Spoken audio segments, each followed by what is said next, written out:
مسیح کے میٹھے اور جلالی نام میں آپ سب کی سلامتی ہو۔ متی کی انجیل 4 باب اور اس کی 4 آیت۔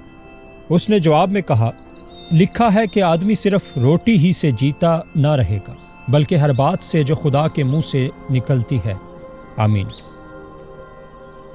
اگر خدا کی مرضی ہو تو ہم بغیر روٹی کے بھی زندہ رہ سکتے ہیں، جیسا کہ یسوع 40 دن تک رہا، لیکن ہم اس کے کلام کے بغیر زندہ نہیں رہ سکتے۔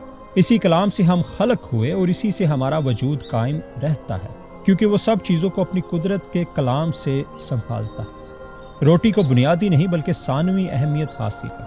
ہمارے سہارے اور ہماری ضرورتیں پوری کرنے کا منبع خدا خود ہے۔ وہ خوراک کے ساتھ اور اس کے بغیر بھی کام کر سکتا ہے۔ ہمیں اس کو صرف ایک ہی طریقہ کار کا پابند نہیں کر دینا چاہیے۔ ہم دیدنی چیزوں کے پیچھے نہ بھاگیں بلکہ نادیدنی خدا کی طرف دیکھیں۔ ہم نے ایمانداروں کو کہتے سنا ہے کہ انتہائی غربت میں جب روٹی کی کمی ہو گئی تو ہماری بھوک بھی کم ہو گئی۔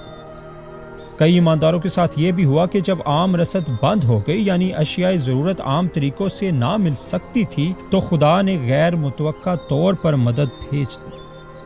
مگر ضرور ہے کہ ہمیں خدا کا کلام ملتا رہے۔ صرف اسی سے ہم ابلیس کا مقابلہ کر سکتے ہیں۔ ہم سے خدا کا کلام لے لو تو دشمن ہمیں اپنے قبضہ میں لے لے گا، کیونکہ ہم بہت جلد کمزور ہو جائیں گے۔ ہماری روحوں کو خوراک کی ضرورت ہے، اور خداوند کے کلام سے باہر روحوں کی کوئی خوراک ہے ہی نہیں۔ دنیا بھر کی ساری کتابیں اور سارے واعظین ہمیں ایک وقت کا کھانا مہیا نہیں کر سکتے۔ صرف خدا کے منہ سے نکلنے والی باتیں ہی ایمانداروں کے منہ کو بھر سکتی ہیں۔ اے خداوند، یہ روٹی ہم کو ہمیشہ دیا کرتے ہیں۔ ہم اس کی بادشاہوں کے عمدہ کھانوں سے زیادہ قدر کرتے ہیں۔ آمین۔